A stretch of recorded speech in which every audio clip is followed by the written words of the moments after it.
Moi, je réponds au nom de Dr Biaoui Bidon Hervé Chabi. Je suis spécialiste en évaluation environnementale et sociale.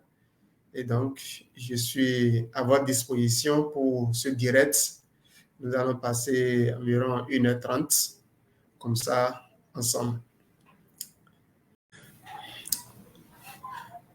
Ok, salut à tous. Comme je l'ai dit précédemment, cette séance de formation se fera autour de thèmes intitulés Techniques de réalisation d'une étude d'impact environnemental et social réussie. Alors, pour cette communication, il faut noter que les échanges vont se dérouler autour de 5 points essentiels et nous allons faire l'effort quand même d'aborder un certain nombre d'éléments au cours de cette première phase de formation sur les techniques de réalisation d'une étude d'impact environnemental et social. Donc, je suis sûr que il y a des professionnels qui sont parmi nous, il y a les gens qui viennent fraîchement, d'accord, de faire leur entrée dans le monde qui nous réunit ce soir. Et donc, pour ce faire, nous allons faire plusieurs présentations sur cette thématique afin de permettre à chacun d'avoir le même niveau d'information et de compréhension. Donc, voilà un peu.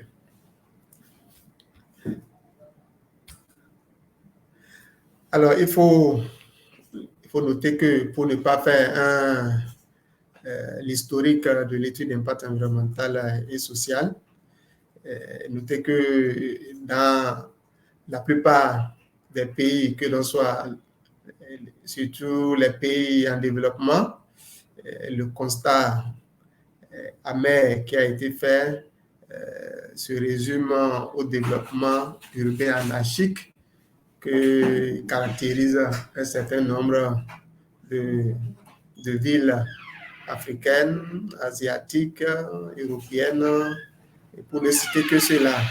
Aussi, dans le monde actuel, les questions liées aux pollutions diverses, le recul du couvert végétal, et les manifestations les plus visibles de la dégradation de l'environnement sont très, très visibles dans un certain nombre de pays, que l'on soit en Afrique subsaharienne, que l'on soit en Asie, etc., parce que l'homme exploite toujours les ressources de son milieu. Et au cours de cette exploitation, l'on ne pense pas à la durabilité de ces ressources, l'on ne pense pas aux générations futures. Et donc, pour que l'homme soit quand même à l'aise dans son milieu, nous avons des projets, des programmes ou des plans de développement, etc. Alors, au cours des précédentes décennies, chacun peut se lever, d'accord, pour procéder à la mise en œuvre de son projet de développement sans ne pas avoir une pensée, d'accord, sur la protection ou la préservation des ressources environnementales et sociales du milieu récepteur de son projet. Alors, au cours de l'évolution des choses, il faut noter que avec les préoccupations qui s'imposent, les préoccupations d'ordre environnemental et social, sécuritaire, pour ne citer que cela, au niveau mondial, les gens vont opter pour un changement, pour réglementer un peu quand même la mise en œuvre des projets, programmes de développement, afin que les projets que nous élaborons pour favoriser notre développement soient des projets viables environnementalement, socialement et sur le plan économique. Alors, l'objectif aujourd'hui, c'est de concevoir les projets qui sont durables sur un certain nombre de plans. Alors, pour relever le défi qui s'impose à nous aujourd'hui, et il faudra dans un premier temps inverser la tendance actuelle que nous avons constatée sur la plupart ou dans la plupart des continents.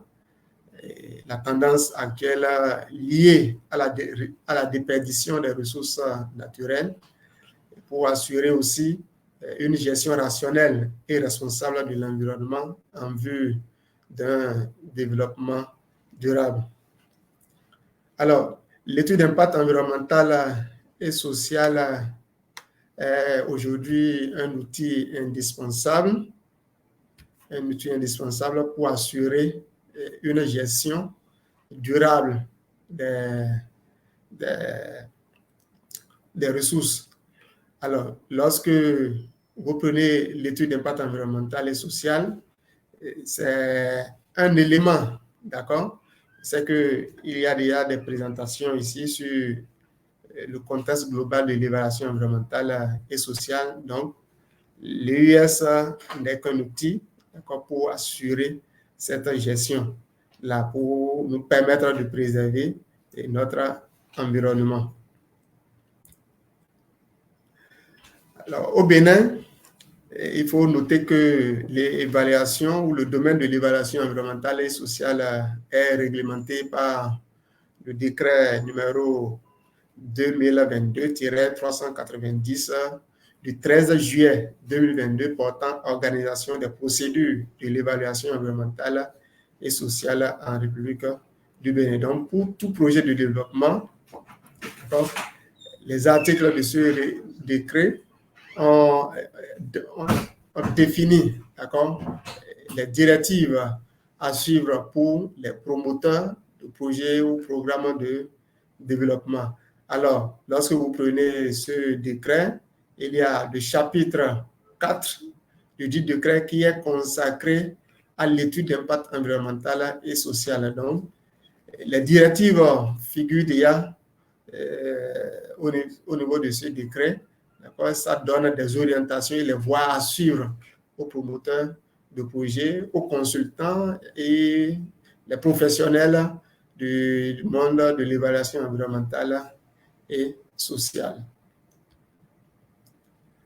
Alors, l'étude d'impact environnemental et social, c'est quoi? C'est la principale question ou à laquelle nous devons apporter des éléments de réponse. Il est vrai, on a dit technique. Pour certains, c'est la première fois qu'ils ont eu la chance peut-être de suivre une communication ou une séance de formation sur l'étude d'impact environnemental et social. Donc, il est normal qu'un focus soit fait sur ce qu'on entend par l'étude d'impact environnemental et social avant de comprendre et de voir la démarche de sa réalisation. Donc, voilà pourquoi il est important pour nous de comprendre ce que l'on met dans l'étude d'impact environnemental et social et ce que cela traduit dans les faits. Alors, si je me réfère toujours au décret numéro 2022-390 du 13 juillet 2022 portant organisation des procédures de l'évaluation environnementale et sociale en République du Bénin, l'EUS, ou l'étude d'impact environnemental et social, est définie comme étant une procédure qui permet de déterminer les effets que la réalisation ou l'exécution d'un projet peut avoir sur l'environnement et son milieu d'insertion pendant tout son cycle de vie. Alors, on retient de façon globale que l'étude d'impact environnemental et social est une procédure qui permet d'examiner les conséquences tant bénéfiques que néfastes qu'un projet envisagé peut avoir sur l'environnement et de s'assurer que ces conséquences sont dûment prises en compte dans la conception du projet. Je vais revenir un peu en arrière à ce niveau parce que lorsque vous prenez l'étude d'impact environnemental et social. Avant cette étape, il y a des préalables. Donc, on va revenir un peu sur ça tout au cours du développement, d'accord, de ce qui a été prévu pour cette séance de formation.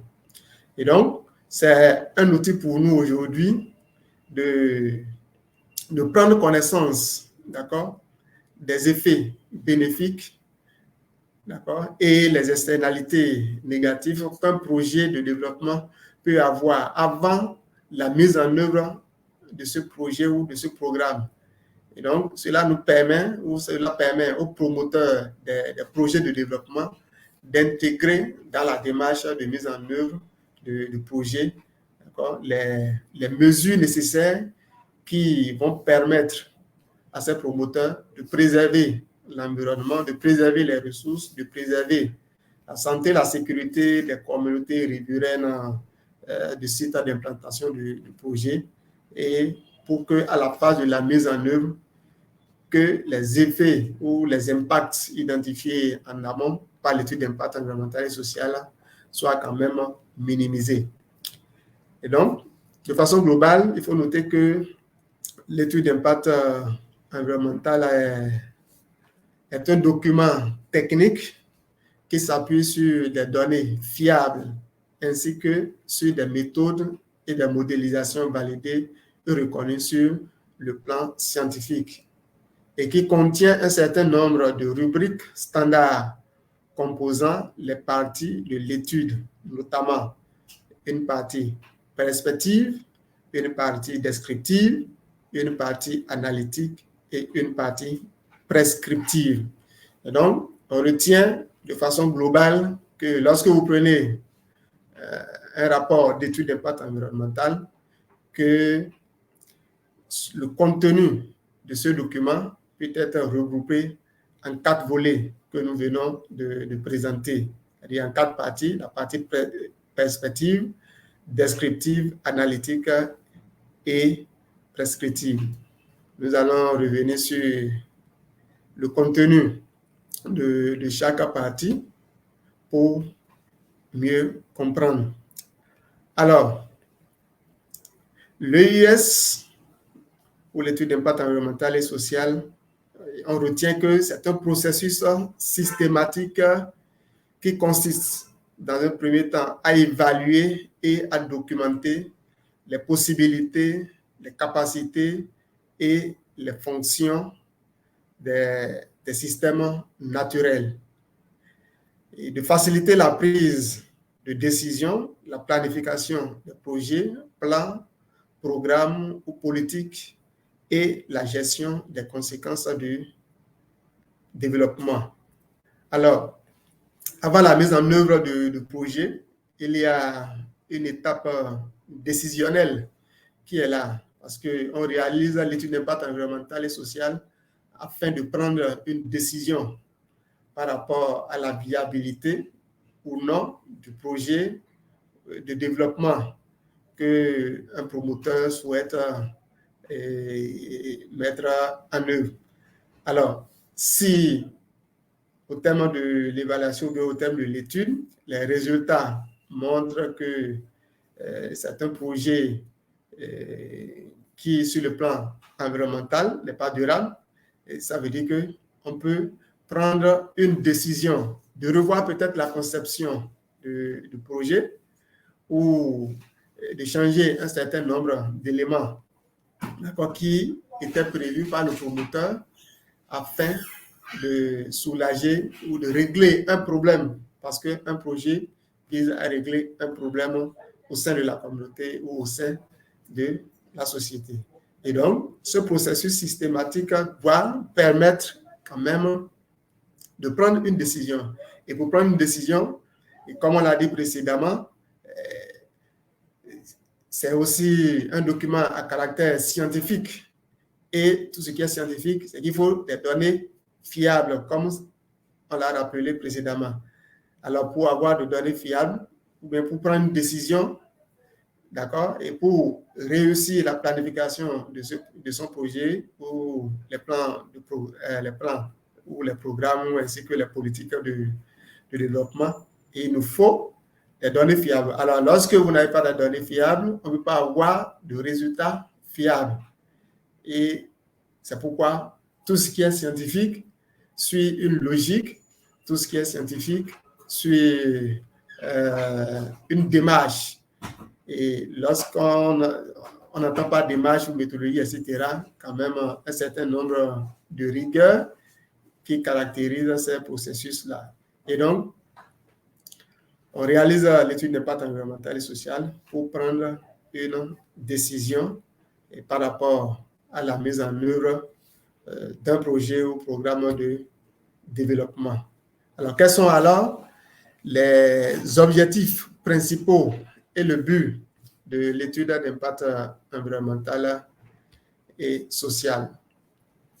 Alors, les études d'impact environnemental et social permettent de prévoir les répercussions des travaux, les ouvrages ou les aménagements importants sur les espaces naturels, dans le but de faire quoi? D'aider le maître d'ouvrage à concevoir un projet plus respectueux de l'environnement, de permettre à l'autorité administrative de statuer sur le projet en connaissance de cause et d'informer le public sur les conséquences qu'entraînera la réalisation du projet sur l'environnement.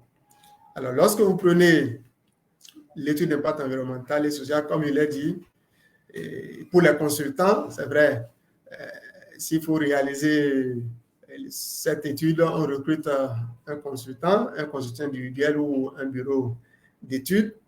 Mais il y a plusieurs étapes à franchir parce que la réalisation de l'étude d'impact environnemental doit aboutir à l'obtention du certificat de conformité environnementale et sociale au Bénin ou bien du permis, d'accord, dans d'autres pays, etc.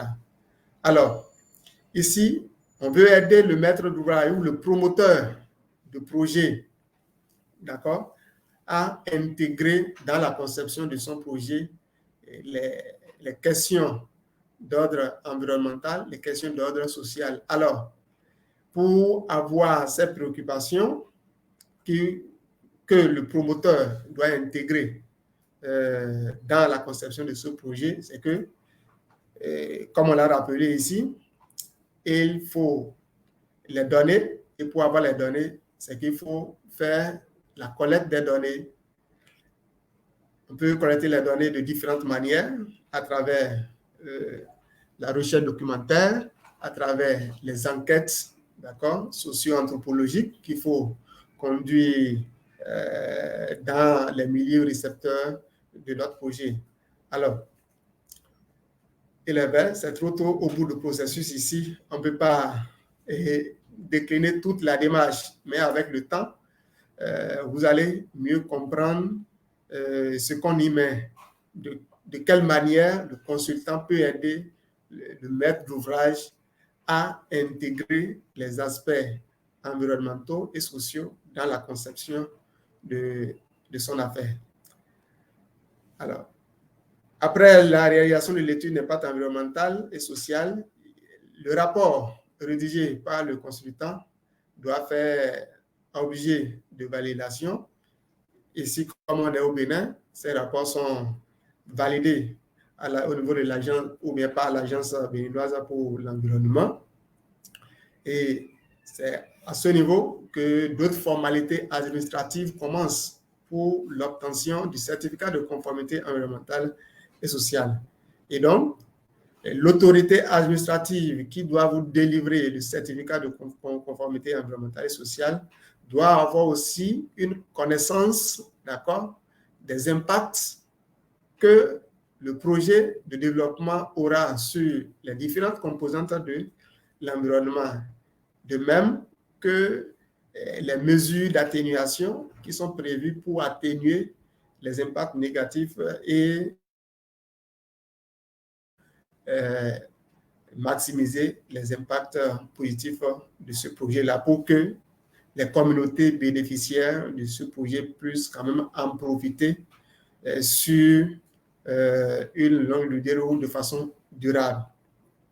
Alors, dit que l'objectif aussi, c'est d'informer le public sur les conséquences que le projet envisagé aura sur l'environnement de façon globale, l'environnement physique, l'environnement humain, etc. Et donc, en tant que consultant, lors des différentes consultations que nous allons réaliser au cours de la phase du terrain, la collecte des données, etc., les entretiens que nous allons réaliser avec les différentes parties prenantes, on est tenu d'informer les populations pour dire, bon, voilà les avantages du projet, au-delà des effets bénéfiques, c'est que on a la responsabilité aussi d'expliquer ou d'informer le public sur les impacts que le projet de développement aura sur l'environnement biophysique, sur peut-être les ressources en eau, peut-être sur le climat, peut-être que je dis de n'importe quoi, sur la faune, la flore, etc.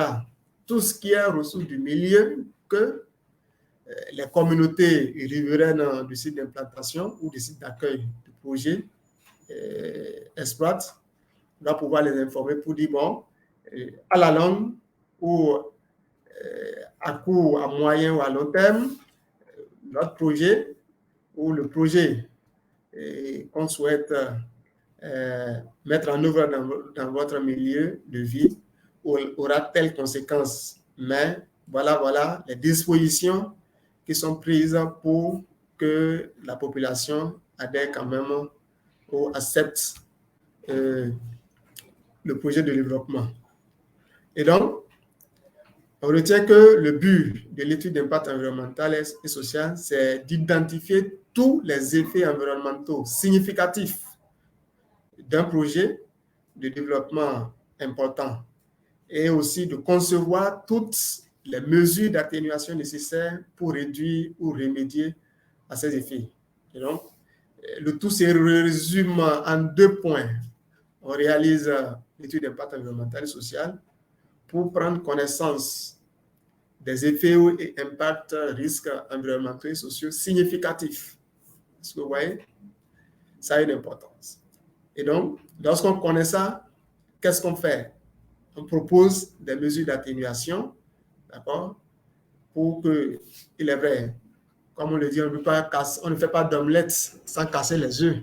Voilà, mais on prend les dispositions pour casser les œufs dans les conditions requises afin de ne pas perdre la ressource. Voilà. Donc, c'est exactement la même chose qui se passe. Tout projet de développement aura ses effets environnementaux et sociaux significatifs, mais on prend des dispositions préalables, on aide le promoteur du projet à prendre les dispositions nécessaires préalables dans la conception de son projet afin de minimiser les impacts et les risques environnementaux et sociaux que sa mise en œuvre pourrait entraîner. Donc, voilà un peu les objectifs et le but de la réalisation d'une étude d'impact environnemental et social. Alors, progressivement, nous allons entrer dans le vif du sujet avec la troisième partie intitulée Contenu de l'EIS et des démarches à suivre. Alors, si on connaît déjà ce qu'on entend par l'étude d'impact environnemental et social, il est normal qu'on ait une idée de son contenu. C'est quoi l'EIS? On a posé cette question. Maintenant, quelle est la technique qu'un consultant ou qu'un expert, qu'un spécialiste en évaluation environnementale et sociale doit adopter, d'accord, pour mieux conduire l'évaluation environnementale, l'étude d'impact environnemental et social. Alors, comme je l'ai dit précédemment,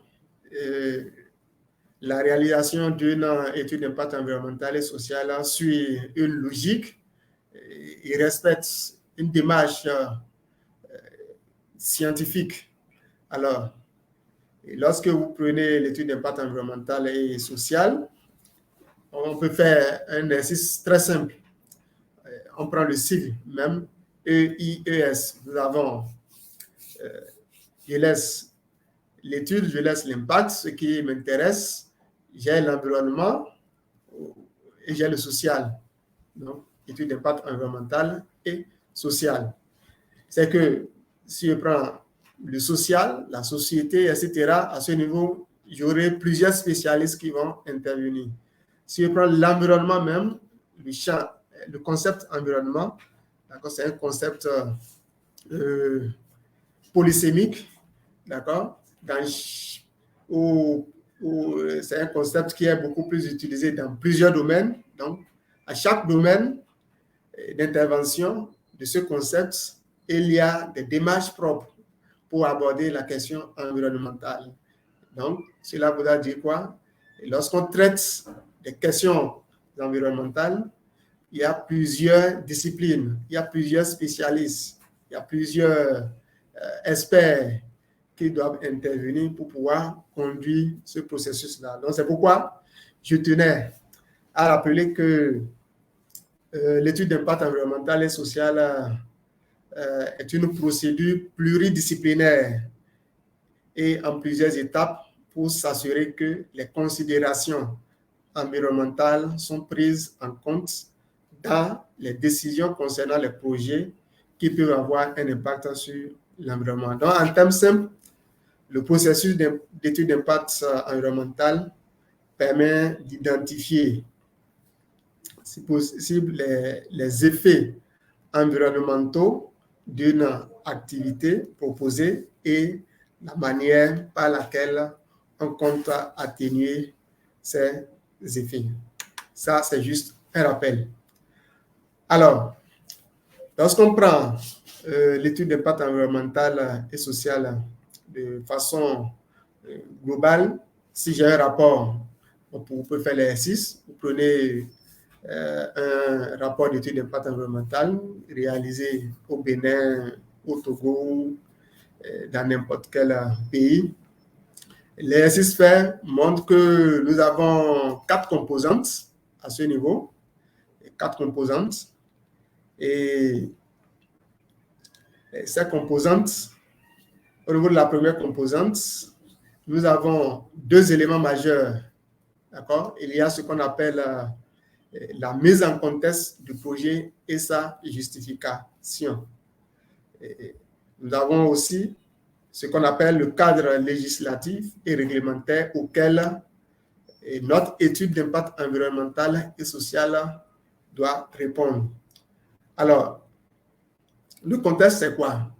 Comme je l'ai dit, avant de vous inviter, vous ou nous,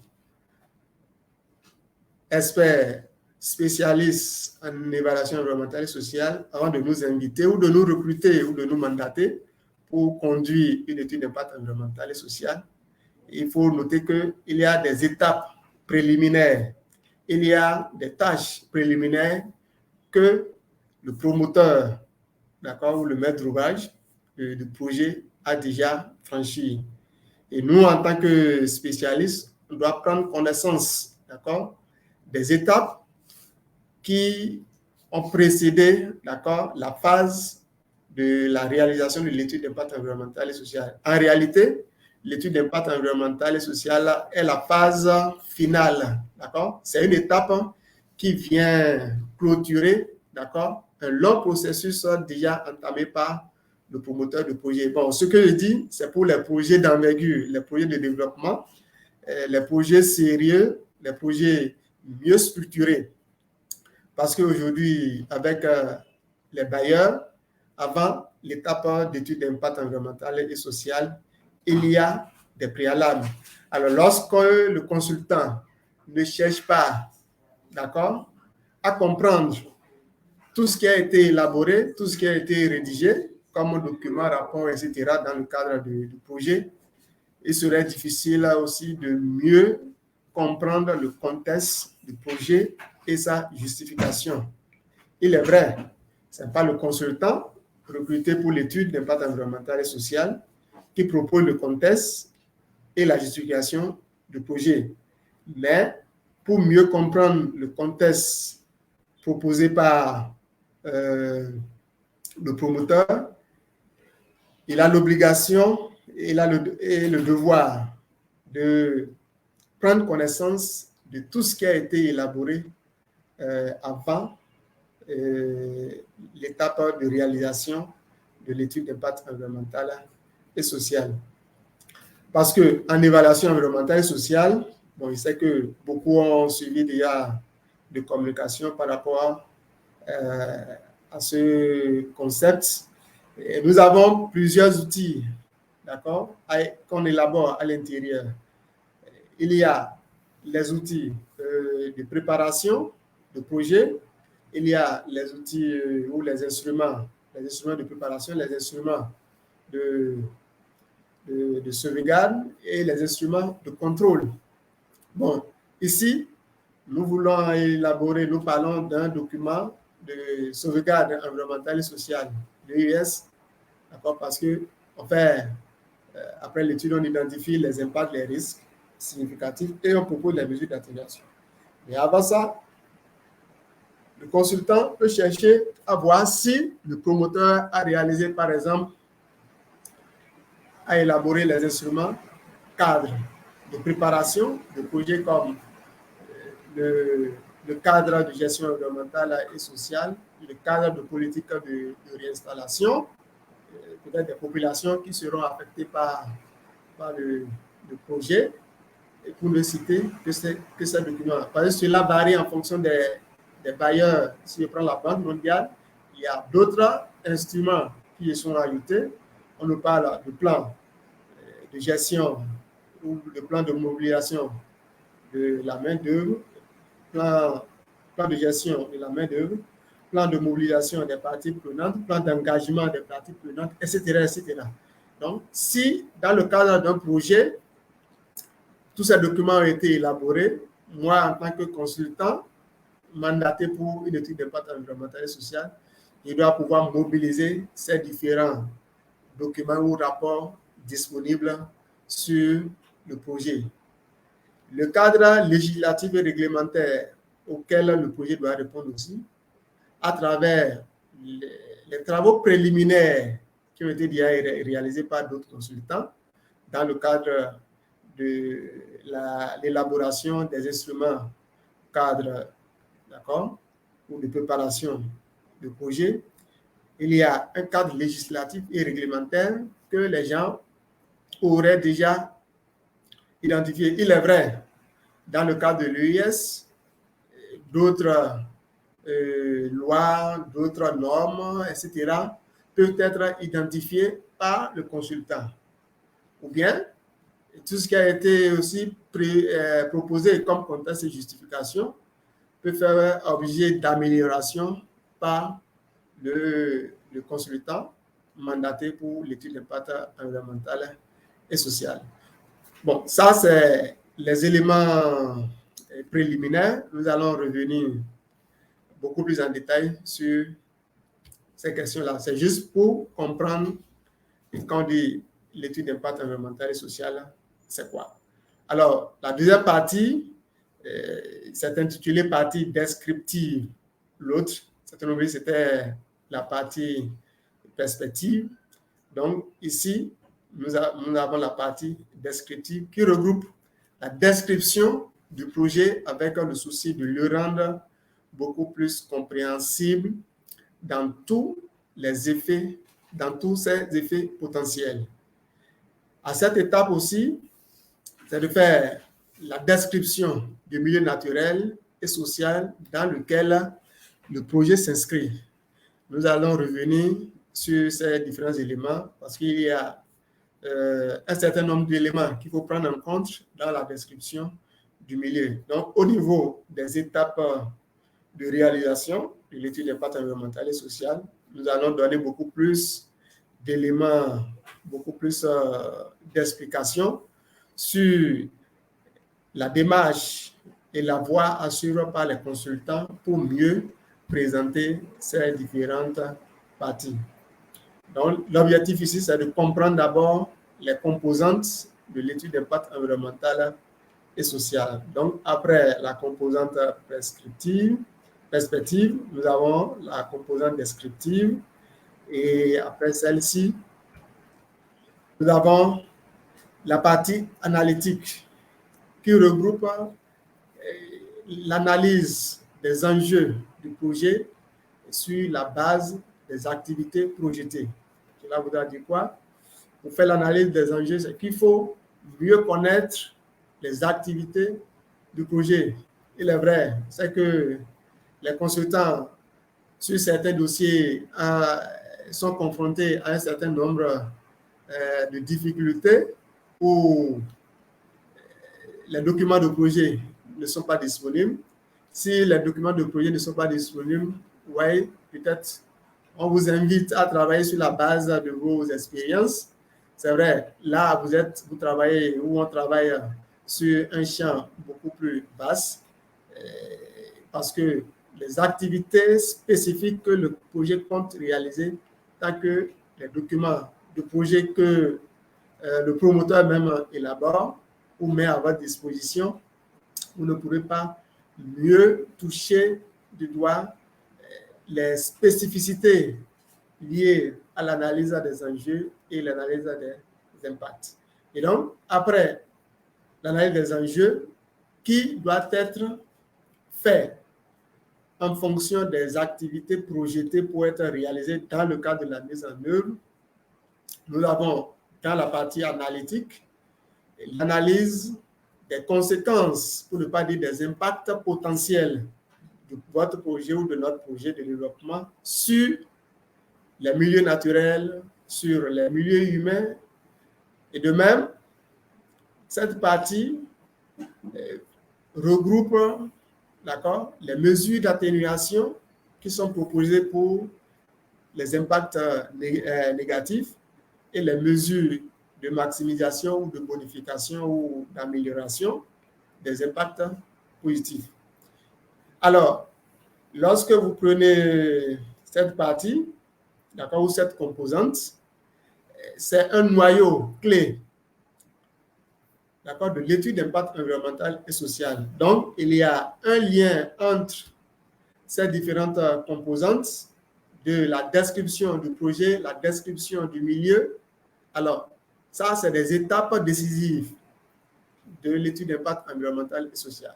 Lorsque je ne comprends pas le projet à travers ses activités, à travers ce qui est prévu pour être réalisé, lorsque je n'ai pas connaissance des éléments, ou des paramètres caractéristiques du milieu récepteur de mon projet de développement, alors, au niveau de l'analyse des enjeux et au niveau de l'analyse des impacts, on peut déjà tirer une conclusion pour dire que ça veut dire que cette étape va être banalisée ou bâclée. Et donc, une bonne analyse des enjeux et des impacts part toujours de la connaissance que nous avons sur ce qui est prévu pour être réalisé par le promoteur ou dans le cadre de la mise en œuvre du projet. Alors, parce que c'est une superposition, au fait. Lorsque je connais les activités, à réaliser, je connais les réalités, ou les caractéristiques environnementales et sociales du milieu récepteur, je dis, bon, telle activité X, si on doit l'exécuter, on doit la mettre en œuvre dans tel village, dans telle localité, au vu de ce que nous avons vu sur le terrain ou observé sur le terrain, et au vu de ce qu'on a vu à travers ou lu à travers la documentation disponible, d'accord? Voilà ce qu'on peut avoir comme enjeu, ce qu'on peut enregistrer comme impact. Alors, ça, c'est des étapes très, très décisives d'une bonne étude d'impact environnemental et social. Et lorsque l'analyse des enjeux est ratée, et ça veut dire qu'il n'y a pas une cohérence entre les enjeux et les impacts que vous allez identifier, que vous allez décrire dans la partie analytique. Donc, la partie analytique et la partie descriptive de l'étude d'impact environnemental et social, c'est des étapes, d'accord, qu'il faut prendre avec beaucoup de sérieux, avec beaucoup de rigueur pour qu'il y ait une cohérence au niveau de l'analyse.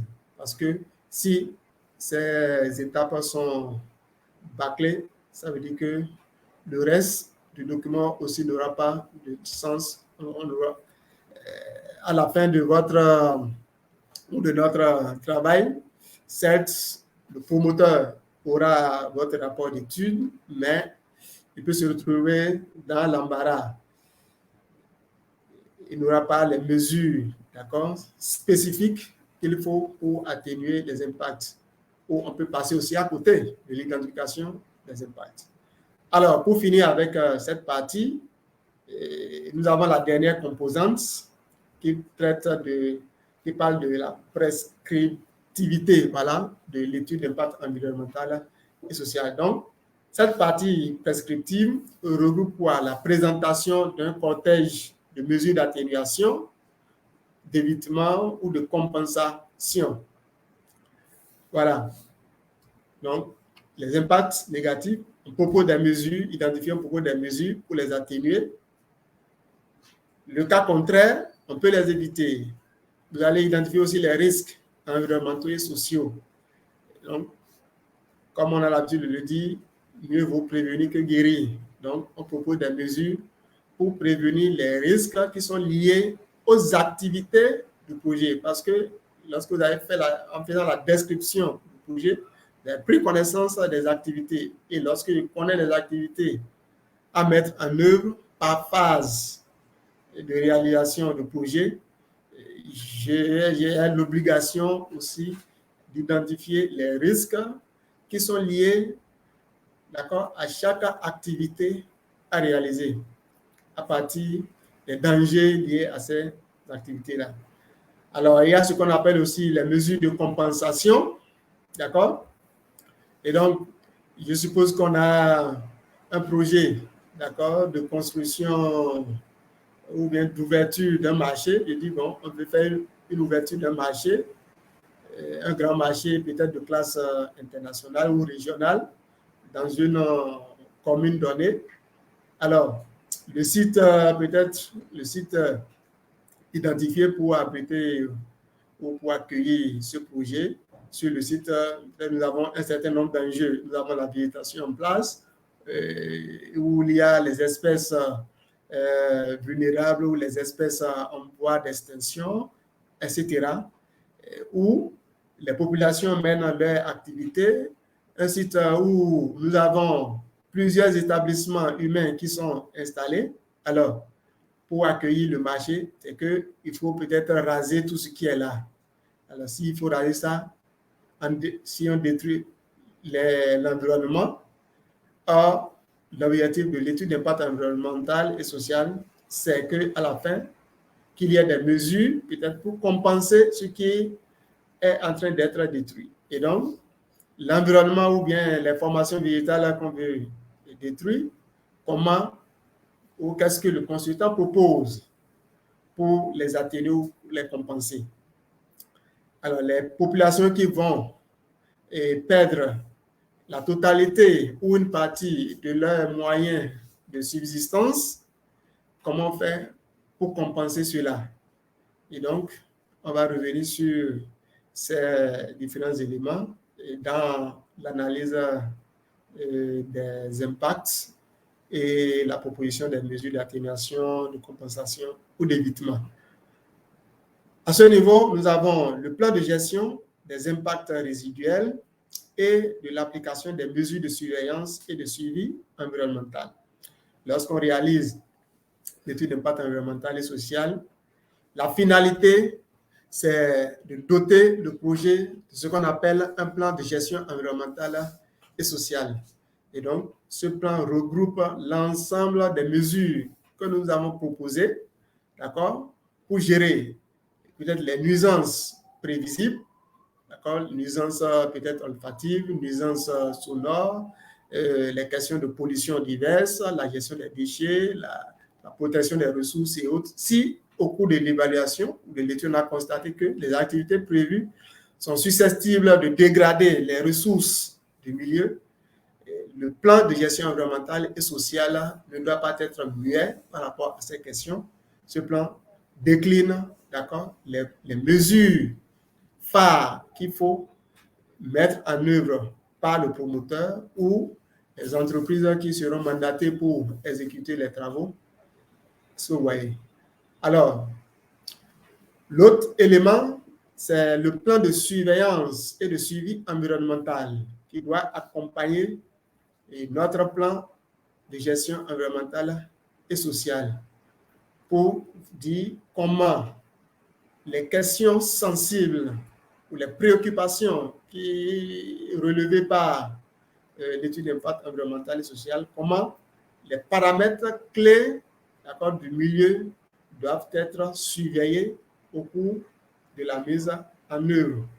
Et donc, à cette étape, comme il a dit, nous allons revenir sur ça, c'est de permettre à l'entreprise de suivre l'évolution des activités et les structures compétentes mandatées pour faire le suivi environnemental et social vont également faire des descentes sur le terrain pour constater les impacts réels, d'accord, de la mise en œuvre du projet.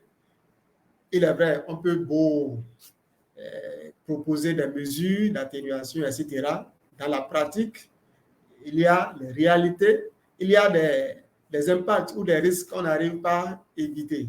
Mais si ces risques survenaient, il faut qu'il y ait quand même des gens à même de proposer des solutions à l'immédiat pour gérer les impacts et les risques résiduels. Donc, lorsqu'on met en œuvre les mesures déclinées dans le PJS, il peut arriver, d'accord, qu'un impact qui n'était pas peut-être identifié au cours de l'étude, un impact n'a pas été identifié. Au cours de l'étude, on peut se confronter à un problème qui va générer un certain nombre de problèmes qui sont susceptibles peut-être de constituer d'obstacles, d'accord, à la mise en œuvre du projet. Donc, on doit pouvoir proposer des mesures ou de réagir promptement face à ça. Je donne par exemple l'exemple de la COVID-19.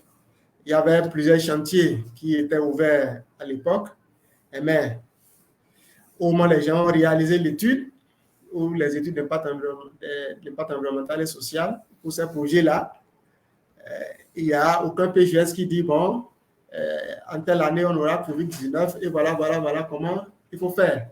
Mais quand la pandémie de COVID-19 était venue, d'accord, donc les gens étaient obligés peut-être d'actualiser les plans qui étaient prévus pour pouvoir intégrer cette préoccupation ou cette question, cette problématique de santé publique dans le plan de gestion environnementale et sociale.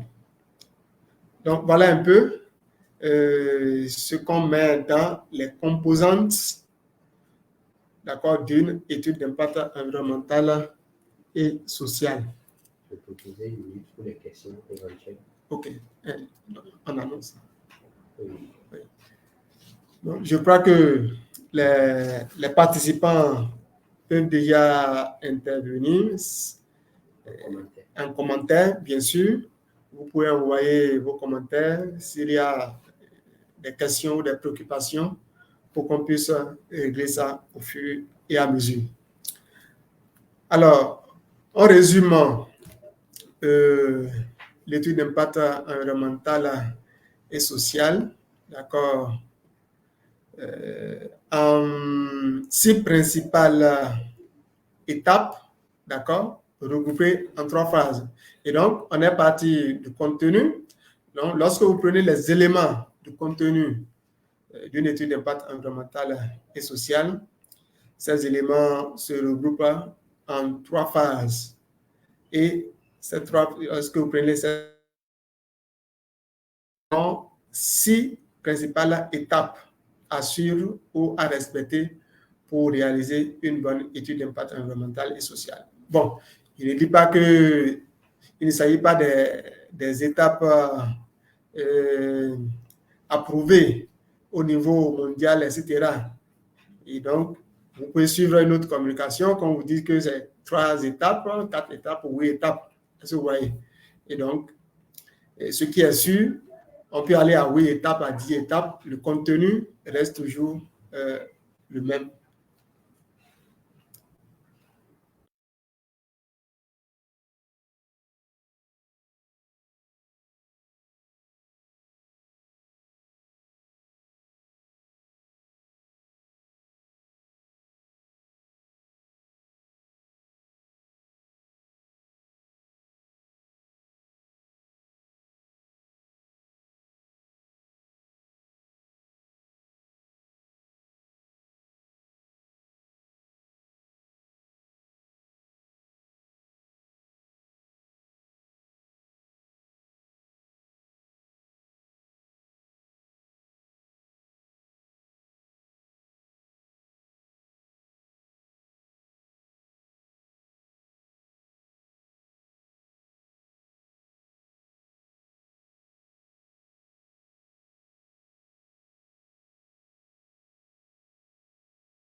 Voilà.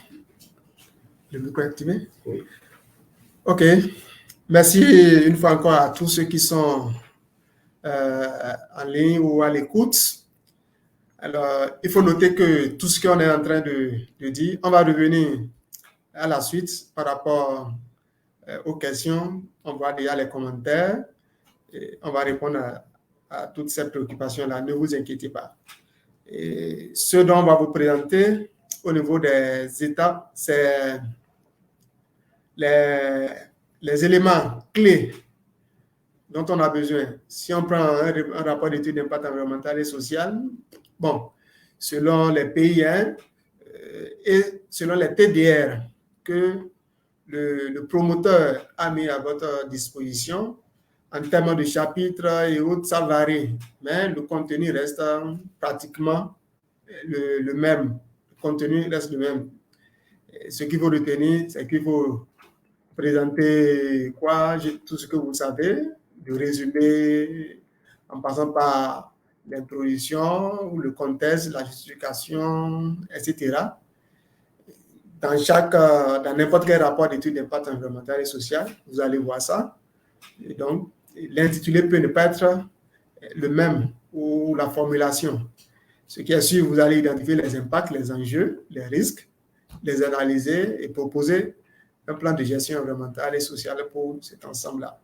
Et donc, si à la suite, vous n'avez pas vu peut-être l'ensemble de ces chapitres, comme je l'ai dit tout à l'heure, vous pouvez avoir 13 chapitres, 14, 20, ce n'est pas là le débat. Le débat, c'est de pouvoir maîtriser la démarche, d'accord, ou la technique à adopter pour conduire et réussir chaque étape.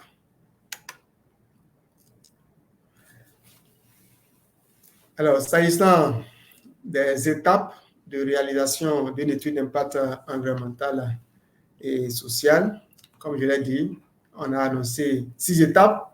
Si demain, on vous annonce 7 étapes, 8 étapes, ce n'est pas un souci. C'est juste pour donner des détails, d'accord, au plan de présentation d'un rapport d'étude d'impact environnemental.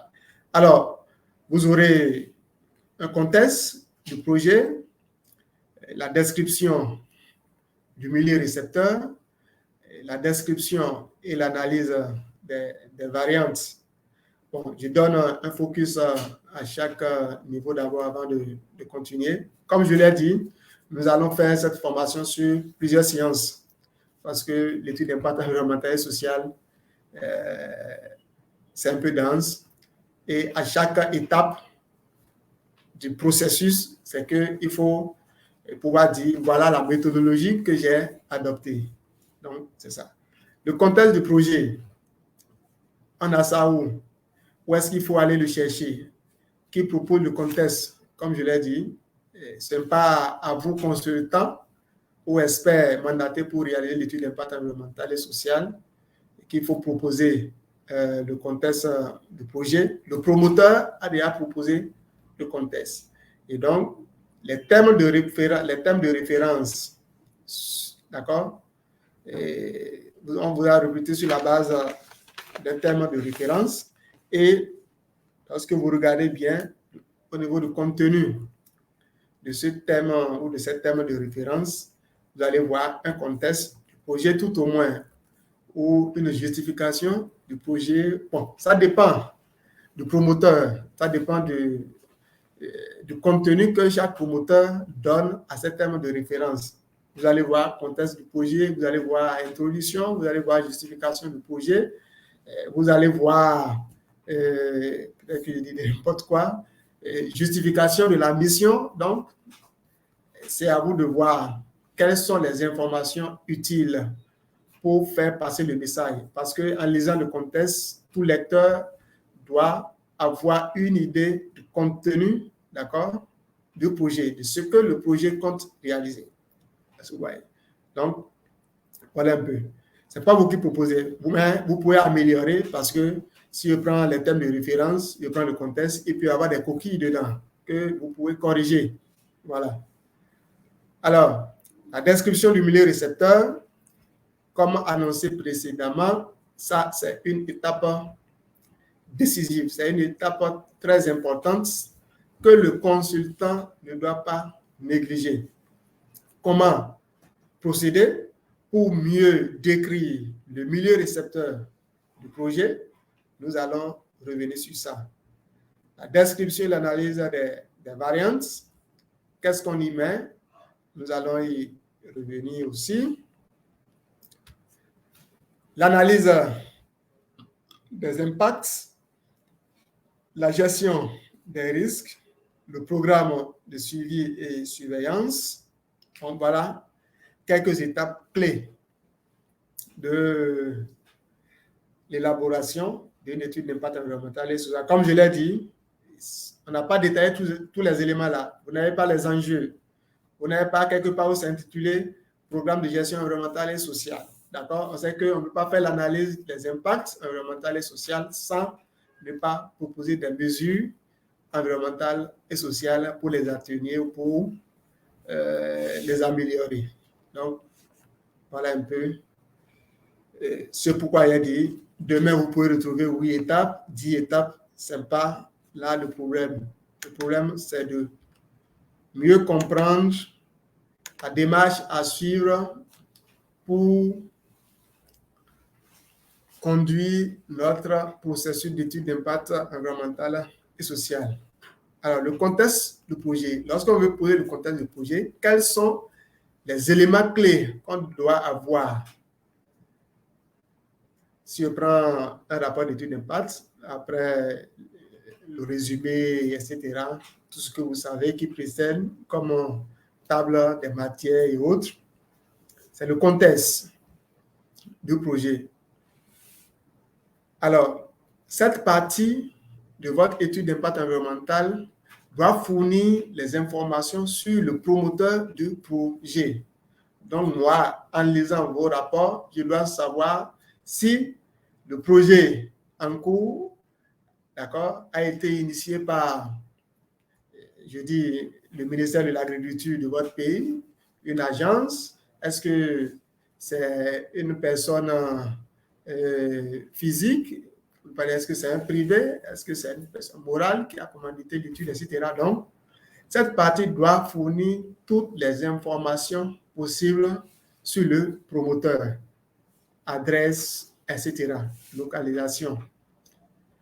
Alors, le contexte du projet aussi décrit les activités prévues, d'accord, dans le cadre de la mise en œuvre de ce projet-là. Qu'est-ce qu'on veut faire? Si c'est un projet, je dis peut-être un projet de construction d'un centre culturel, d'accord? Alors, c'est un projet de construction d'une infrastructure. Si c'est une infrastructure qu'on veut construire, quelles sont, d'accord, les activités à réaliser avant de voir si c'est un bâtiment ou c'est un immeuble qu'on doit voir debout? Quelles sont les activités à réaliser? OK? Donc, cette partie doit donner les détails millimétrés, d'accord, pour mieux comprendre. Parce que, comme l'a dit, une étude d'impact environnemental, c'est plusieurs spécialistes, plusieurs disciplines qui interviennent. OK?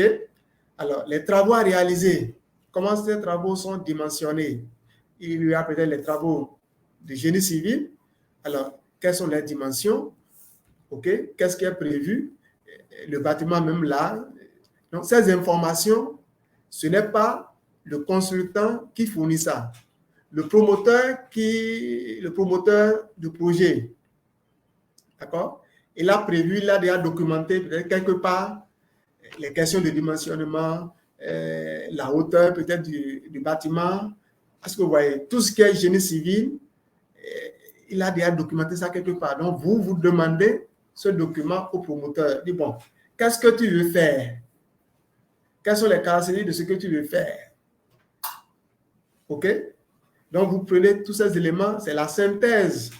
Parce que ça peut se présenter sous forme d'un document. Parce que pour les projets sérieux, les projets d'envergure, les projets de développement, on peut réaliser ce qu'on appelle l'APS ou l'APD, d'accord?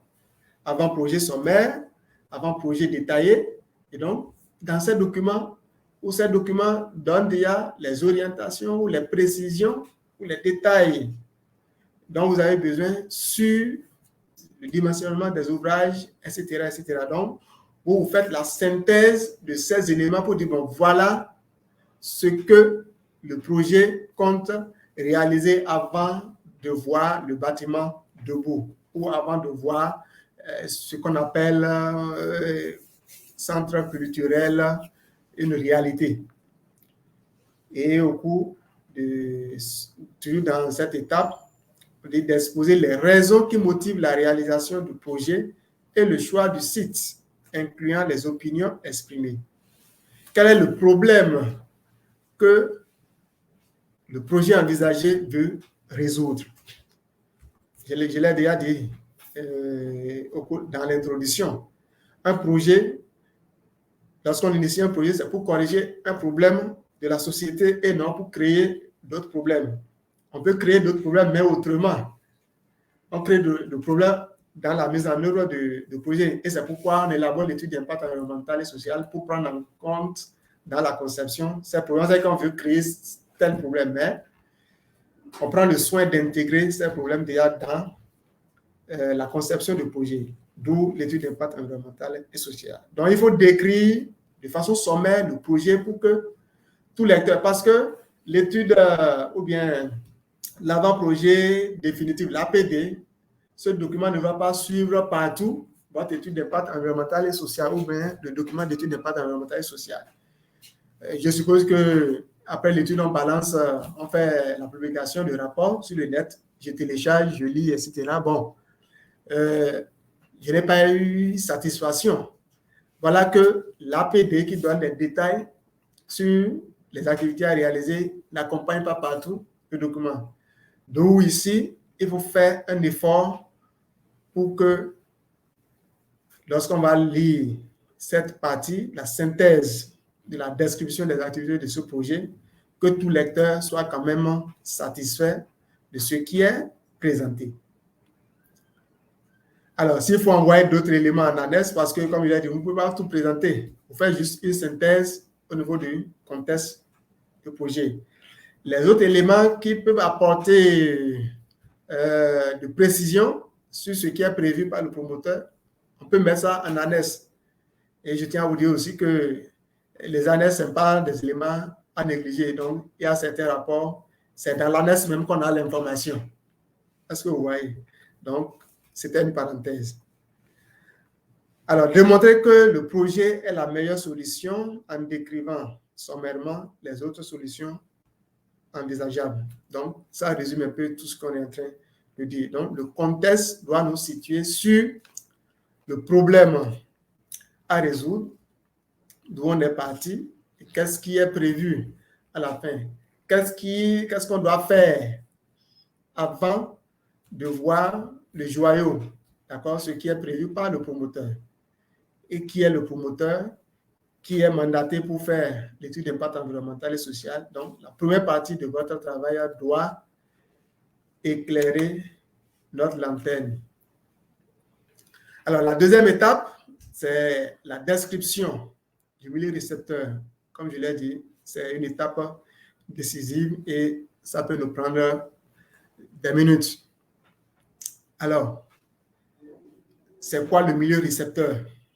Le milieu récepteur d'un projet, c'est comme le lieu d'implantation, d'accord, ou d'exécution, des activités prévues pour nous permettre d'avoir ce qu'on appelle même projet. Donc, si c'est un immeuble que je veux construire, projet de construction d'un immeuble, on peut dire ça comme ça, ou bien projet de construction des modules, de salle de classe.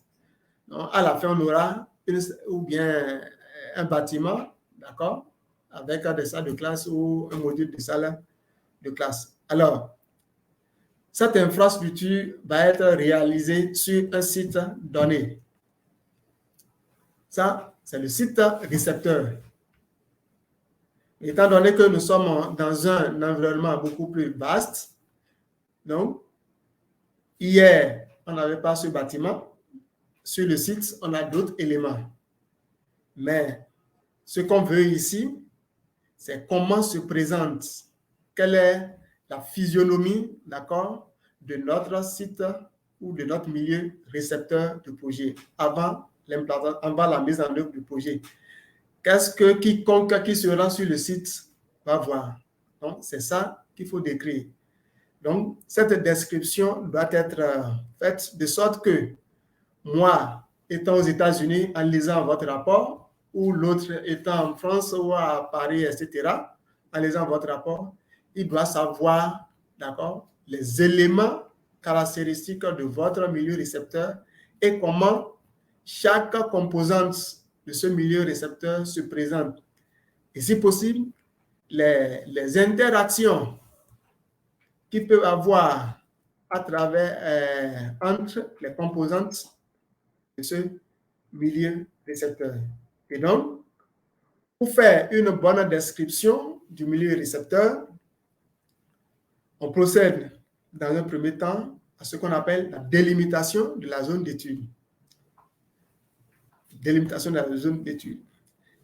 Après, il faut identifier et décrire et analyser les composantes les plus pertinentes. Si je prends mon milieu, je dis que le milieu récepteur de mon projet, c'est la commune de Dalada. Je prends ça comme ça. Alors, on me dit ici que ma description doit prendre en compte les composantes du milieu biophysique et du milieu humain pertinent ou pertinente, composante. Ce n'est pas ce qui est milieu ou bien élément du milieu biophysique ou bien élément du milieu humain au niveau de la commune d'Alada que je vais présenter. Il faut les éléments peut-être qui touchent, d'accord, ou les éléments qu'on peut déjà considérer comme un enjeu pour le projet. Les composantes du milieu susceptibles de recevoir, d'accord, et ou les composantes du milieu sensibles aux activités de projet. Les composantes qui peuvent, si on ne prend pas garde, être affectées par le milieu, par les activités à réaliser dans le cadre de la mise en œuvre du projet. Et donc, ce qui intéresse beaucoup plus, avant d'aller dans les détails, c'est la délimitation de la zone d'étude. Alors, la zone d'étude, pour vous, ou bien le milieu récepteur, est de voir, lorsque j'ai le site, je suppose qu'on veut construire dans la commune d'Alada des modules de salle de classe dans les centres éducatifs, peut-être au niveau des écoles primaires, au niveau des collèges d'enseignement général ou des collèges d'enseignement technique, répandus un peu partout sur le territoire de cette commune. Alors, ça veut dire que j'ai plusieurs sites, j'ai plusieurs collèges, bien sûr, dans la commune d'Alada. Alors, si les activités doivent être réalisées au même moment, d'accord? Ce qu'on nous demande ici, c'est de délimiter la zone d'influence, d'accord, de notre projet de développement. La zone d'influence ici, c'est de pouvoir dire jusqu'à quel rayon les effets, d'accord, liés ou les effets afférents à la mise en œuvre des activités de notre projet, d'accord, peut être ressenti.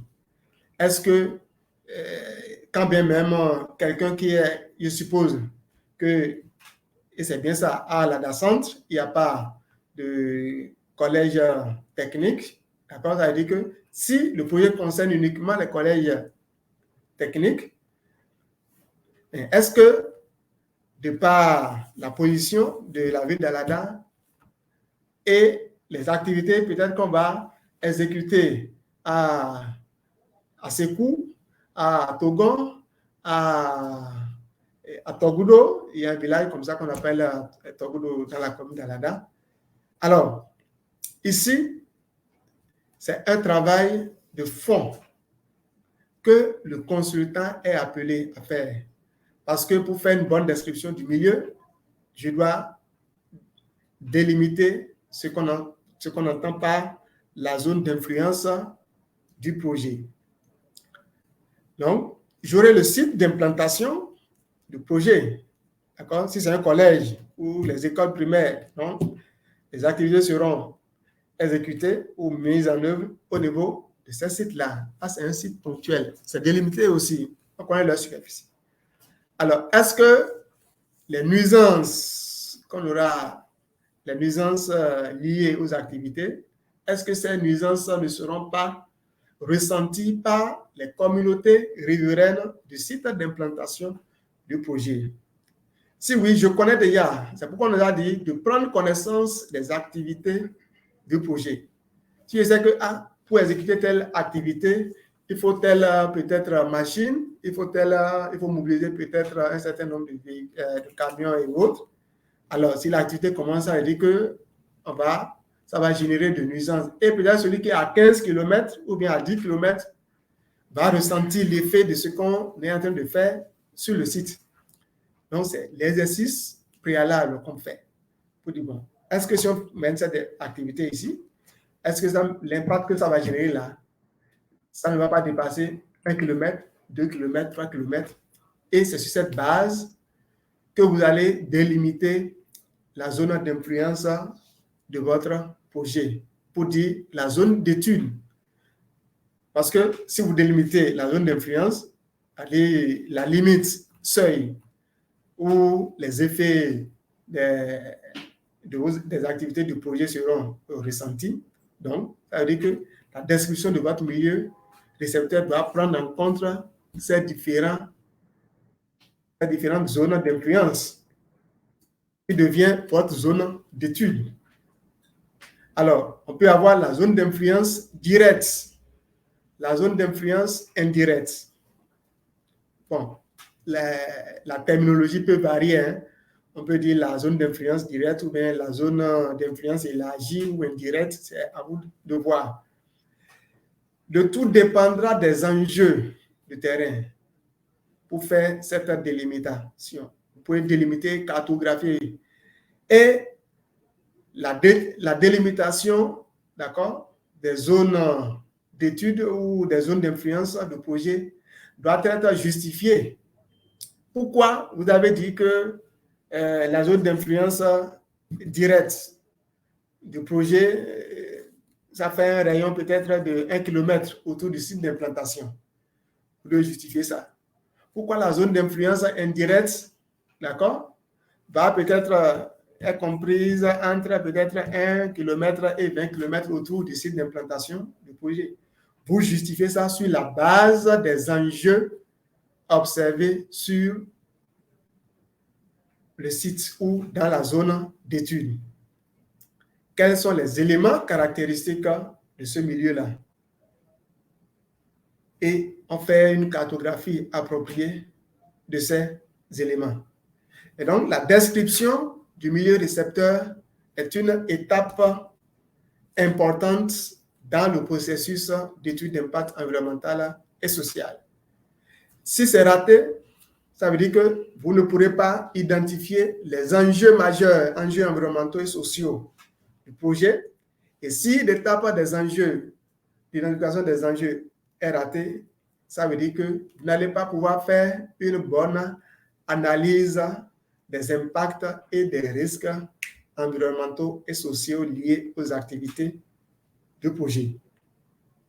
Et donc, si nécessaire, cette zone peut être composée de différentes aires délimitées selon les impacts étudiés, c'est-à-dire qu'elle peut être morcelée selon plusieurs zones ou axes. C'est ça qu'on est en train d'appeler les zones d'influence.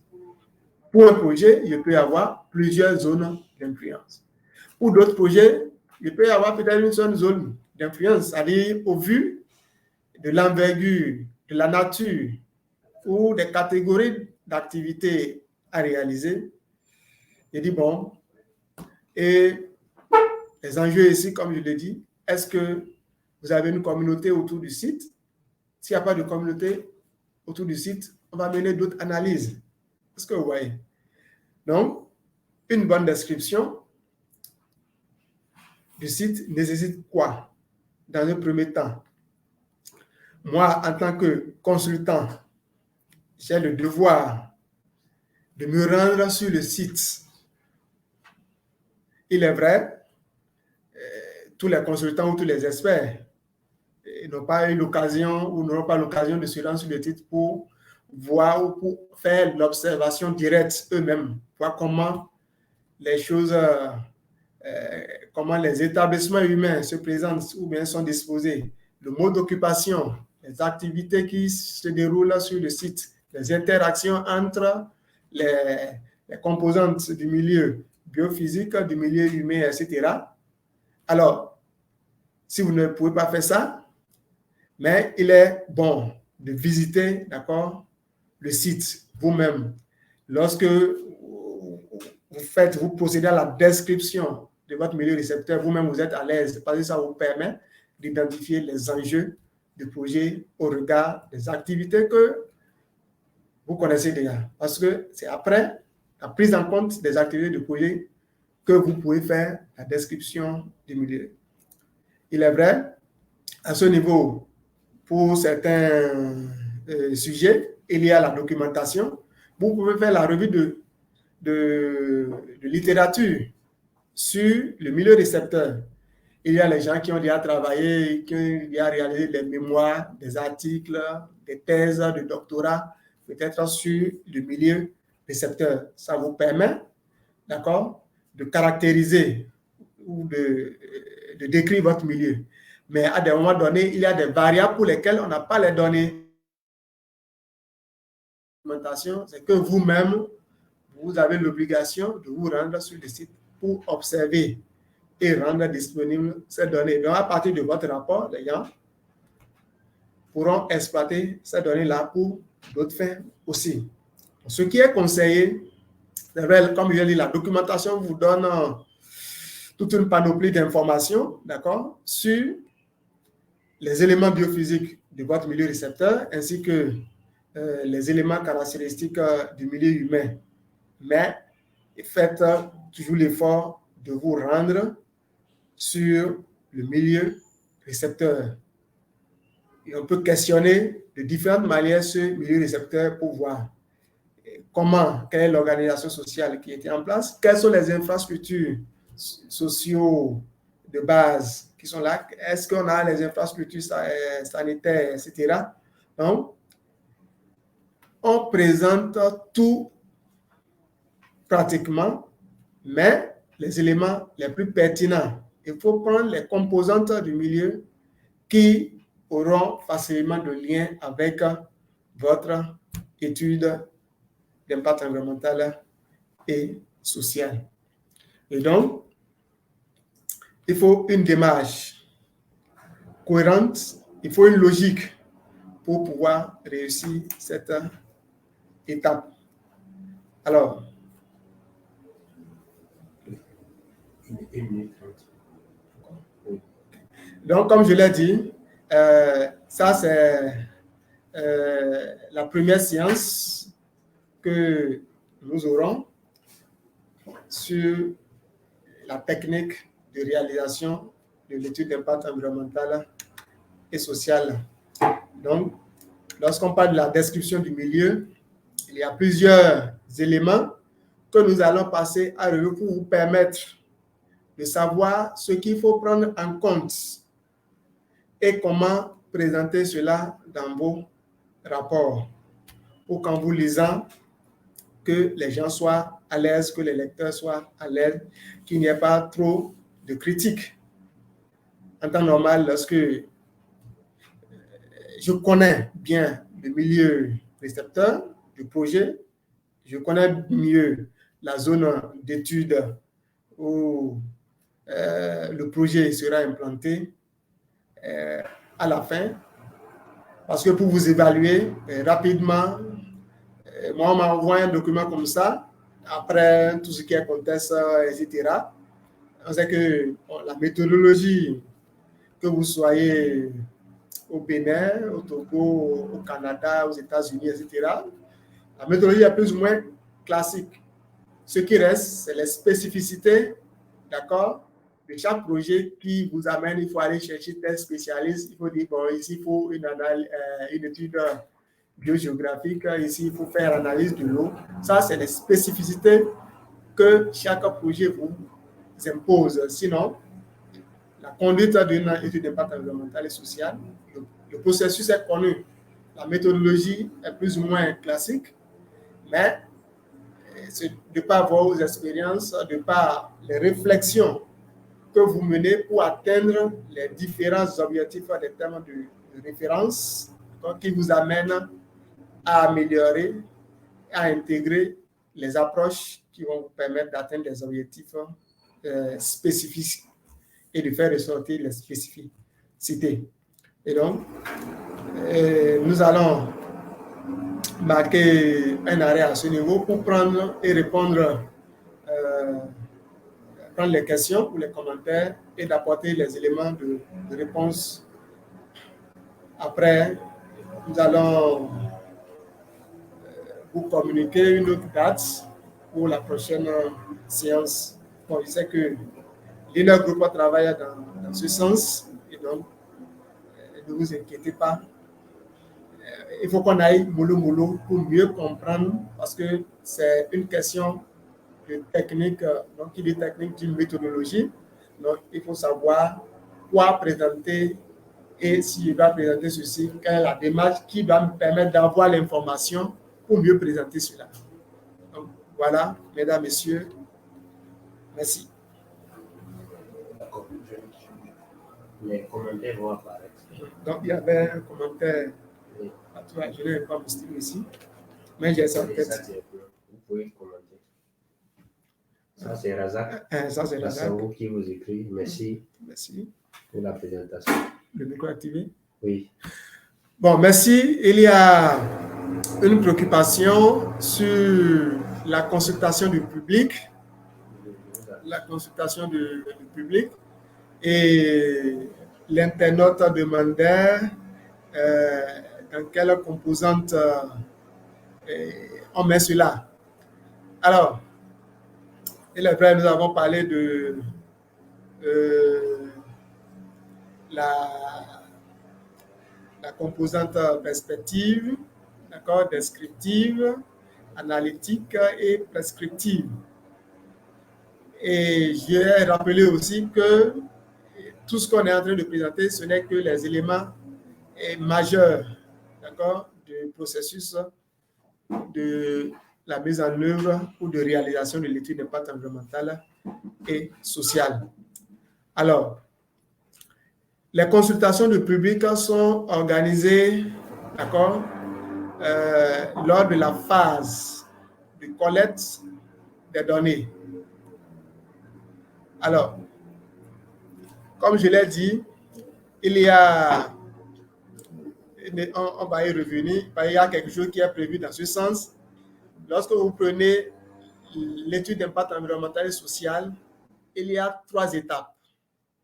Il y a une étape avant la réalisation même de l'étude d'impact environnemental et social, ce qui nous permet de préparer la mission d'étude d'impact environnemental et social. Parce qu'il y a plusieurs étapes qui ont été déjà franchies par le promoteur.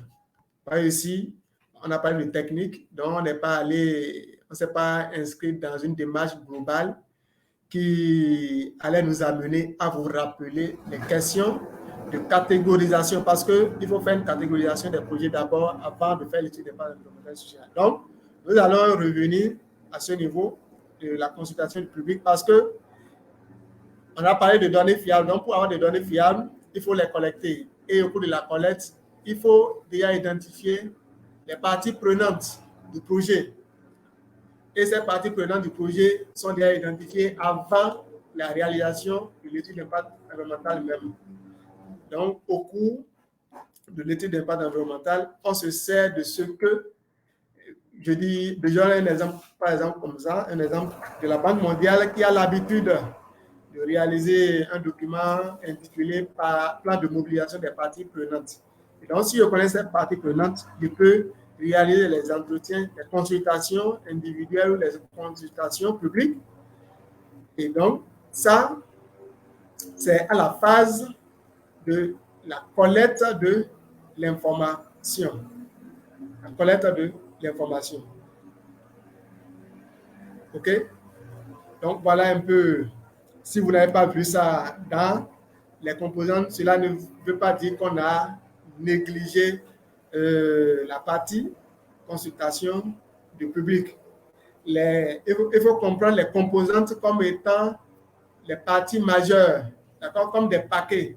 Et au niveau de ces paquets, nous avons des sous-paquets, c'est-à-dire les différentes sous-composantes qui vont nous amener à toucher les questions d'ordre méthodologique. Donc, je vais parler de la méthodologie, par exemple, sans ne pas faire ressortir la collecte des données et la consultation du public.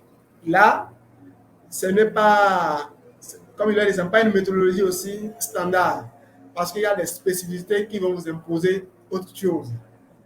Donc, voilà un peu. Je sais que nous allons revenir sur toutes ces questions-là. Question suivante. Oui. Ce n'est pas une question. Ok, oui, c'est une question. Ah, support de résumé. Ok. Batailler, non? Si on peut batailler la communication. Vous souhaitez partager? Il n'y a pas de souci. Donc, ça, c'est la moindre des choses. La moindre des choses. Donc, seulement que c'est un processus qui est en cours. Donc, pour toutes les formations, le mieux, c'est de nous permettre d'aller jusqu'au bout. Là, on met le support à votre disposition. Bon, je vais voir la possibilité. Si peut-être séance par séance, on peut morceler ça comme ça et on met ça à votre disposition. Ok.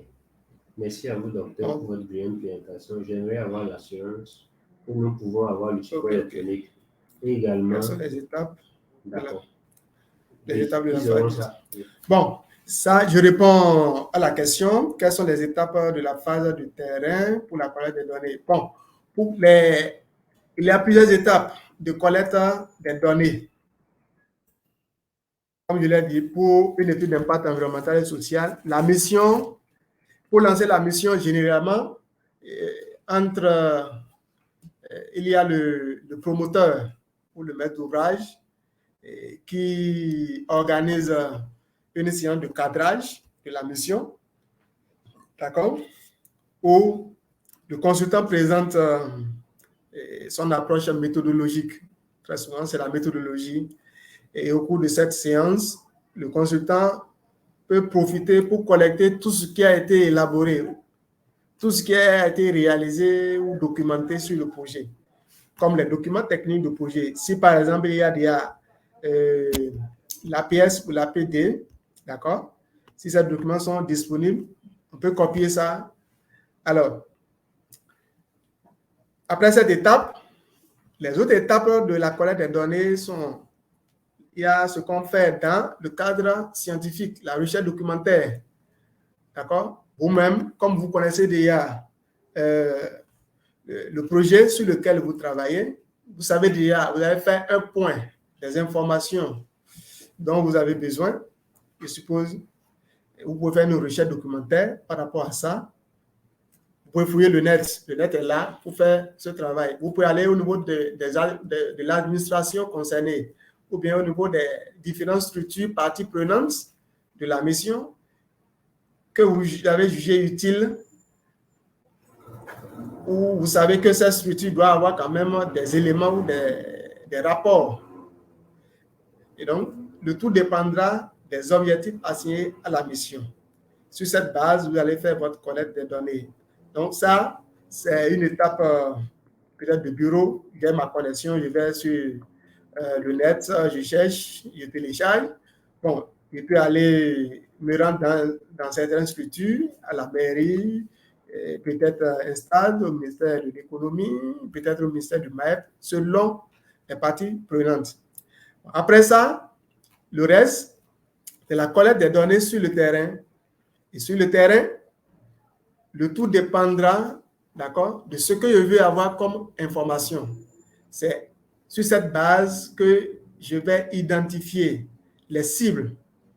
Est-ce que vous voyez? Alors, en fonction ou bien auprès de chaque cible, il y a certaines informations que je cherche. Alors, pour une étude d'impact environnemental et social réussie, c'est que le projet s'inscrit dans un domaine donné. Et lorsque vous prenez ce domaine, je suppose que c'est l'élevage. Si je prends l'élevage, le secteur élevage au Bénin, il sait les différentes structures ou directions qui interviennent. Donc, pour avoir un certain nombre d'informations sur le projet, pour voir si le projet est durablement acceptable, etc., ou socialement acceptable, je vais réaliser les entretiens peut-être individuels ou de groupe avec les représentants de ces structures-là, toujours pour avoir l'information ou avoir les données.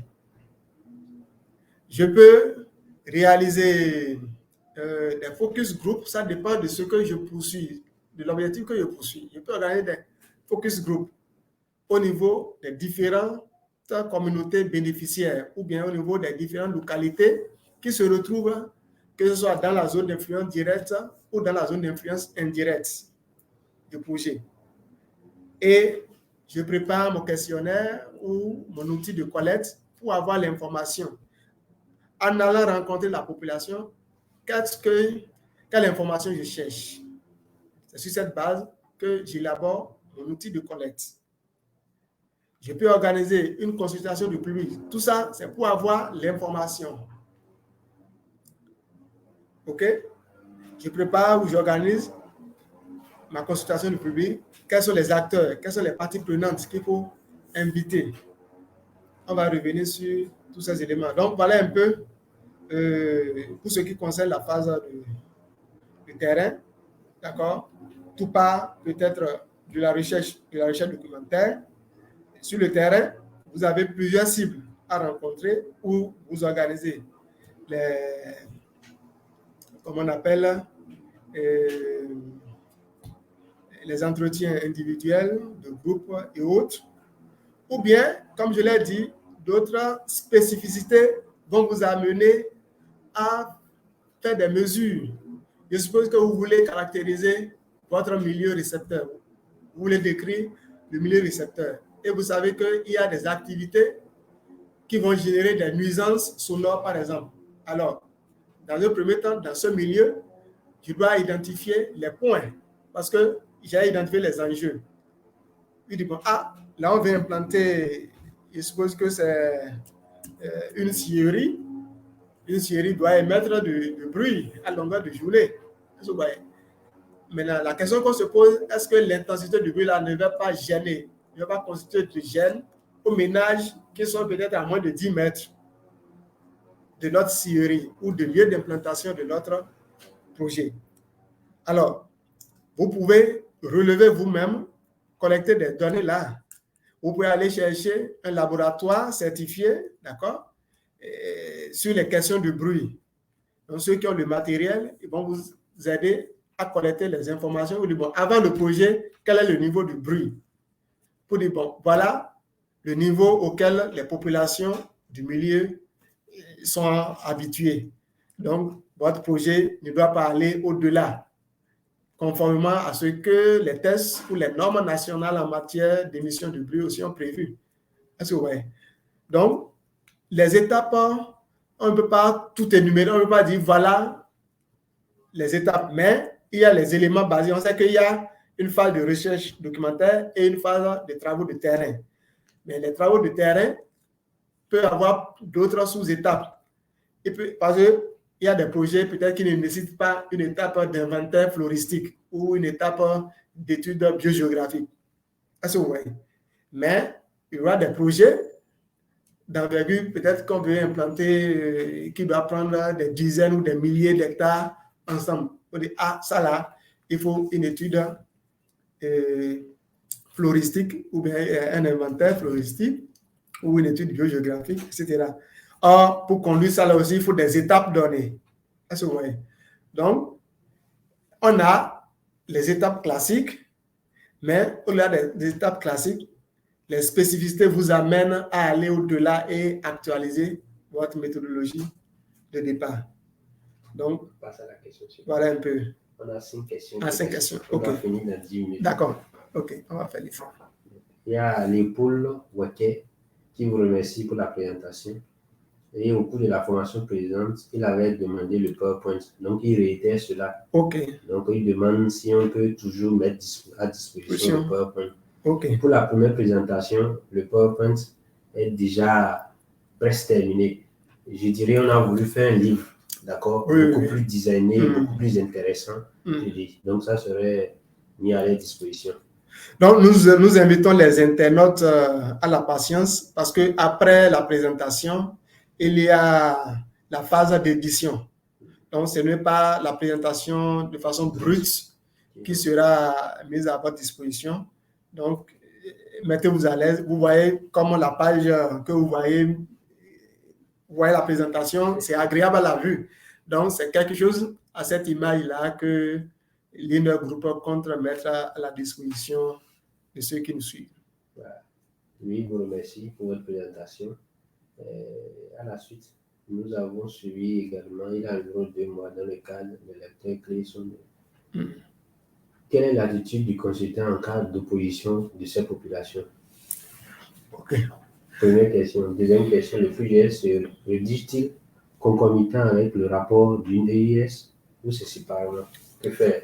OK. Nous remercions M. Ogoudou pour ces questions que je trouve très pertinentes. D'accord? Je commence par la première. L'attitude que doit avoir un bon consultant en cas d'opposition des populations. Bon, je dirais que pour tout projet, avant l'étude d'impact environnemental et social, il y a des étapes préalables. Alors, il est vrai, tous les promoteurs ne respectent pas, d'accord, ces étapes-là. C'est-à-dire, bon, moi, j'ai mon projet, c'est urgent, j'invite Cordio, je dis, bon, il faut me réaliser une étude d'impact environnemental et social, sans qu'en amont, les populations du milieu récepteur du projet soient informées. Pour les projets d'envergure, les projets de développement, qu'on appelle les projets de développement, il y a un sérieux qui caractérise l'approche, d'accord? Avant l'étude d'impact environnemental et social, peut-être qu'ils ont élaboré le CGS, le CPR, le PGM, le PMPP, etc. Donc, au cours de ces processus, certaines populations sont déjà suffisamment informées. Toutefois, au cours de l'élaboration de l'ES, il peut y avoir d'opposition. Quelqu'un qui a déjà dit oui hier, qui a donné son accord pour que le projet soit implanté sur son site, le projet qui doit l'affecter, peut-être qu'on doit faire face à des questions de déplacement de population, on peut accepter. Parce qu'il faut comprendre que il y a plusieurs questions, d'accord, qui gravitent autour de ce qu'on appelle le processus d'étude d'impact environnemental et social. Donc, ce qu'il faut faire, Oui. vous permettez? Il a oublié.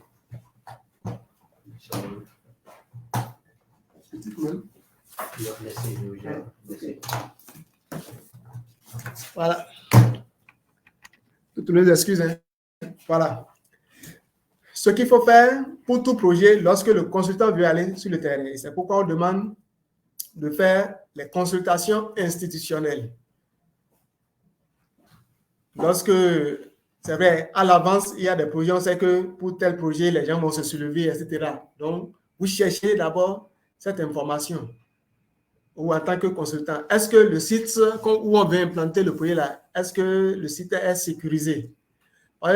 C'est les questions d'ordre foncier et autres qui amènent les gens à s'opposer à certains projets. Si ces populations n'étaient pas impliquées en amont au choix du site. Et prochainement, nous allons revenir sur ça, parce que c'est prévu au niveau des milieux récepteurs et autres. Comment le site a été choisi. Donc, il faut faire une phase institutionnelle en passant par, peut-être, si le projet concerne la préfecture, si la direction départementale, la commune bénéficiaire, le CA, le chef quartier ou le chef de village, il faut impliquer tout cela au cœur de la démarche de réalisation de l'étude d'impact environnemental et social. Et donc, en cas d'opposition, ces personnes ressources peuvent être mobilisées, peut-être pour échanger, dialoguer avec les populations. Le tout, c'est de trouver l'essentiel, c'est de trouver un terrain d'entente. C'est comme ce que nous avons l'habitude de faire pour les études que nous-mêmes on a réalisées.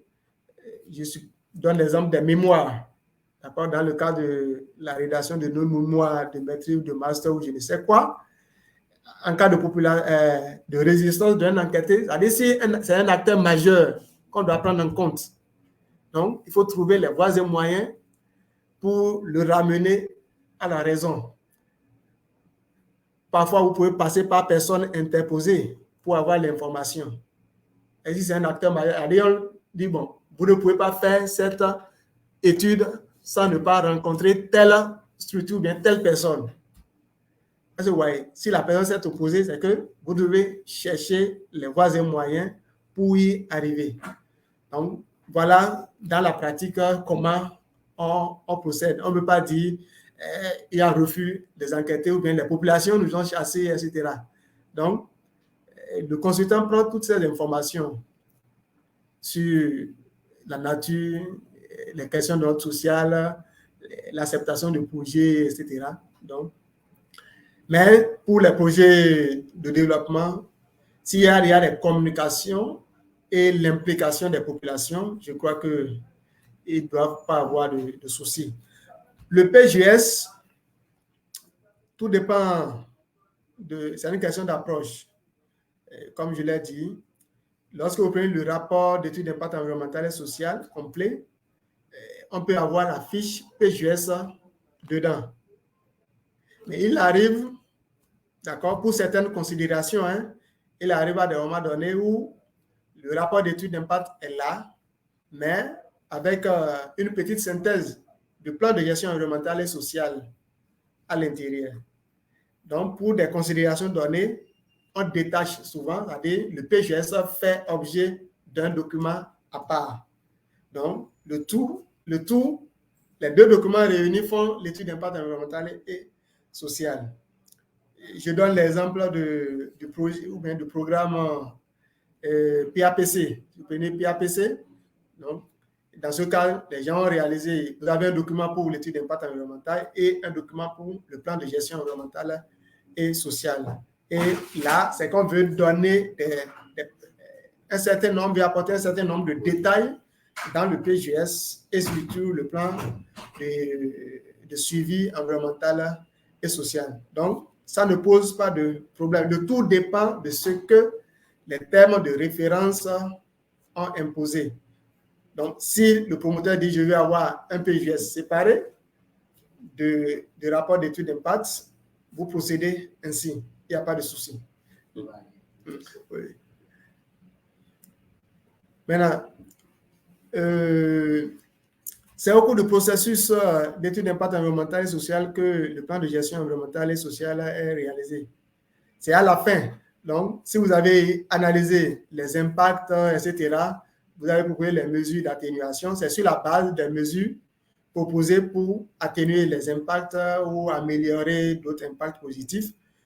Et après, on fait une synthèse pour pouvoir élaborer le PGS. Donc, le PGS, je l'ai dit au cours de la présentation aussi, c'est le produit final de l'étude d'impact environnemental et social. Parce que c'est ça qui permettra de voir les conditions dans lesquelles les activités du projet sont en train d'être exécutées pendant la phase de mise en œuvre.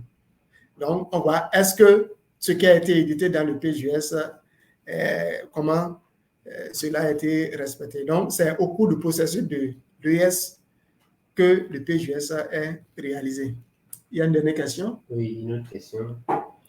Bonjour, docteur. Partez d'un exemple de construction de voies ou des cas d'inondation de ce jour pour nous montrer de quelle façon palpable ce qu'on va faire dans chaque étape. Merci pour la présentation, très enseignante. Bon, de partir d'un exemple de construction de voies ou de cas d'inondation de ce jour, montrer de façon ce qu'on va faire dans chaque étape. Ok, bon, je comprends un peu la préoccupation. Bon, les étapes ici, je ne sais pas, est-ce que c'est l'EIS de façon globale? Parce que pour les étapes, nous avons un certain nombre d'éléments qu'il faut faire à chaque étape. Donc, si la question avait donné plus de précision pour dire bon, telle chose à telle étape, comment on doit procéder? Voilà. Donc, si on peut avoir un autre commentaire. On passe au suivant. Voilà. Oui, vous remercie pour la communication. Okay. Razak, pouvez-vous revenir sur la catégorisation des projets? Ok. Ça. Bon. Oui. Bon, pour la catégorisation des projets, comme je l'ai dit, j'ai prévu, comme lorsque vous prenez l'intitulé de la communication, c'est beaucoup plus les techniques de réalisation, etc. Sinon, j'avais souhaité aussi intégrer les phases qui précèdent la réalisation. Parce que si on dit étude d'impact environnemental et social, c'est la finalité de tout un processus. C'est la finalité de tout le processus d'évaluation environnementale et sociale. Parce qu'avant, si on prend l'évaluation environnementale et sociale, il y a d'autres instruments de sauvegarde, de préparation, d'autres instruments cadres de préparation de projets qui ont été élaborés. Donc, tout ce que je vais faire dans le cadre de l'EIS ne doit pas être en marge de ce qui a été prévu par le cadre de gestion environnementale et sociale, PMPP, PGMO, etc. Donc, peut-être au cours des prochaines séances, on va faire un focus sur ça parce que la catégorisation des projets, c'est une étape. L'étape de catégorisation, c'est une étape qu'il ne faut pas aussi négliger parce que ça permet de dire, bon, le projet que nous voulons réaliser est de catégorie 1, de catégorie 2, de catégorie 3, etc. Et à chaque catégorie, si vous prenez le décret, d'accord, qui réglemente l'évaluation environnementale et sociale à République du Bénin, a donné des orientations du bon. Si au terme de l'évaluation, la catégorisation a dit que nous avons affaire à un projet de catégorie 1 ou de catégorie A, voilà le type d'étude d'impact environnemental qu'il faut réaliser. Donc, si je dois apporter les éléments de réponse ici, on ne pourra pas mieux comprendre parce que la catégorisation part de ce qu'on appelle le screening environnemental. Donc, il faut réaliser d'abord le screening environnemental avant d'avoir une idée de la catégorisation de projet. C'est la première étape même de l'évaluation environnementale, le screening environnemental. Donc, c'est après ça qu'on élabore les autres instruments, que ce soit les instruments cadres ou les instruments de sauvegarde ou de contrôle. Donc, je prie M. Passau de nous permettre de revenir sur ça pour que les gens puissent comprendre ce qu'on entend par catégorisation des projets. Ok. Je vous remercie pour la présentation. Une autre question, merci infiniment. Quelle est la différence entre EIS simple et EIS approfondi? Voilà. Pour cette question, si on avait développé la partie catégorisation, c'est que les gens n'allaient pas poser cette question. Donc, la catégorisation des projets, comme il a dit, c'est elle qui nous permet de dire que pour tel projet, il faut faire une étude d'impact environnemental et social approfondie ou une EIS simplifiée ou bien aujourd'hui une notice d'impact environnemental et social. Donc, le tout dépendra des résultats ou de la conclusion du screening environnemental. Est-ce que vous voyez? Donc, si on réalise le screening, on fait une catégorisation. Peut-être le projet est classé de catégorie 1, de catégorie 2, de catégorie 3. Donc, aujourd'hui au Bénin, les tests sont prévus, les orientations en la matière. Et il y a le guide de l'ABE qui est là. Et donc, il y a le décret sur la procédure d'évaluation environnementale ou les procédures d'évaluation environnementale et sociale en République du Bénin aussi. Donc, pour chaque type de projet, en fonction de la catégorisation, il y a une étude à réaliser. Donc, la différence ici, c'est en fonction de l'ampleur ou du niveau des impacts et risques environnementaux et sociaux. Si vous avez un projet à haut risque, forcément, on va vous exiger de réaliser une étude d'impact environnemental et social approfondie. Les projets avec des risques élevés ou moyens sont assujettis à une étude d'impact environnemental et social approfondie. Par contre, les projets pour lesquels on sait que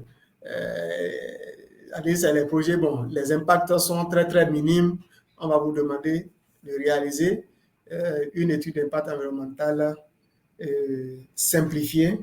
D'accord? Et la troisième catégorie chez nous au Bénin, c'est une notice d'impact environnemental et social. Donc, peut-être au cours du focus que nous allons faire très prochainement, on pourra revenir et donner beaucoup plus, peut-être des exemples qui vont nous permettre de voir la différence entre EIE simplifié, EIE approfondi et notice d'impact environnemental et social. Ok, il y a une question.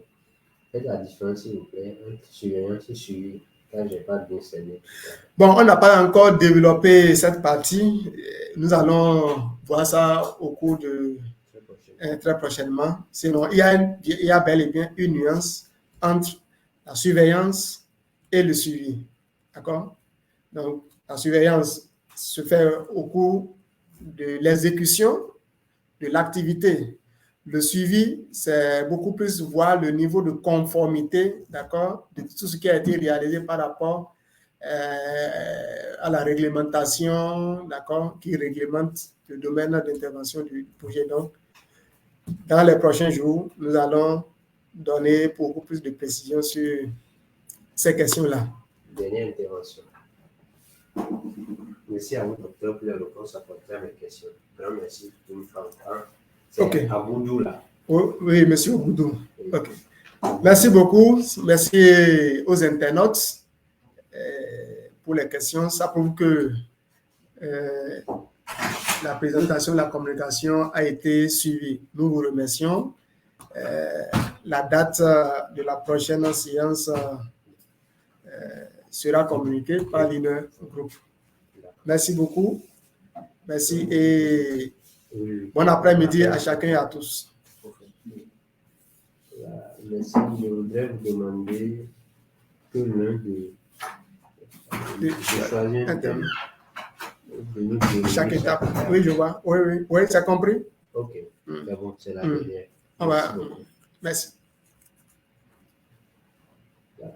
Vous allez dire au revoir. Ah bon, c'est bon. Bien compris. Ok, super. Donc, à la prochaine alors. Merci.